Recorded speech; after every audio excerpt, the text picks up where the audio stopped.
I was invited to a wonderful all-black church. I'm sitting there, and a lady comes in. She sits down from me, and she says hello, and I said hello. And I didn't understand, this lady's going to change my life forever.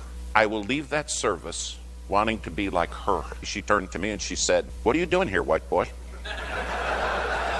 Now, in my whole life, no one had ever called me white boy. I said, well, white boy's going to preach this morning. She looked at me, and she said, "You got the stuff, white boy?" I said, "I beg your pardon?" She said, "Don't play stupid, white boy." She said, "If the preacher ain't got the stuff, we don't have church. If you don't got it, you sit right down here and let somebody stand up there that's got the stuff." She said, "Now, you got it or not?" I said, "White boy's got the stuff." I didn't know what to say. She said, "They tell you how we do stuff here?" I said, "No." Oh, she said, "Well, let me tell you. Service going to start right on time." She said, "And we're going to sing for at least an hour." She said, "Sometimes we sing more than an hour." She said, "You love to sing, white boy?" And I said, "Oh, yeah, I never get enough of it." Right.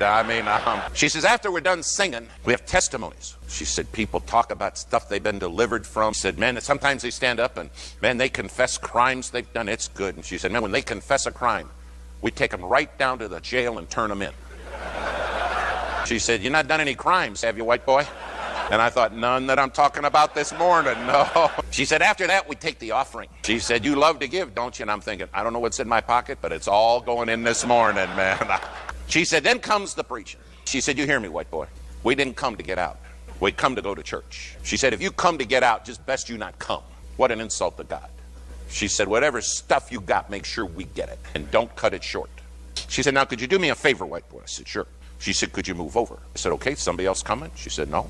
She said, "Because when I get singing, I needs my room." She said, "You see, I'm addicted to praising him."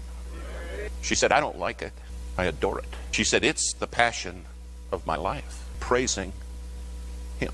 I moved over. That dear sister, man, she got singing. And you know what? She's singing and crying, and pretty soon I'm crying. And I don't know why we're crying. Her passion pulled me in. Man, we're singing, and I'm like, boy, I want to praise the Lord like she does. I'm up by the preacher, and I said, "You know that lady down there?" He said, "Yeah, you're sitting down there by Abby, Sister Abby." I said, "Preacher, she's amazing." He said, "Well, did she share her testimony with you?" I said, "No." He said, "Well, David, let me tell you." He said, "Just a couple of years ago, her husband and 2 junior high boys walked down to the bus stop. Early in the morning, some shotguns came out and killed her 2 boys and her husband. I met her at the hospital, and I said, 'Abby, what do you want to do?' She said, 'Let's have church. I need to get back to my passion.'" He said, "Did she tell you she has stage 4 cancer and no money for medicine?" I said, "No, she didn't tell me that. All she did was tell me about her Jesus. And all I know is I want to be like her." Would anybody want to be like you? And do you have a passion to praise?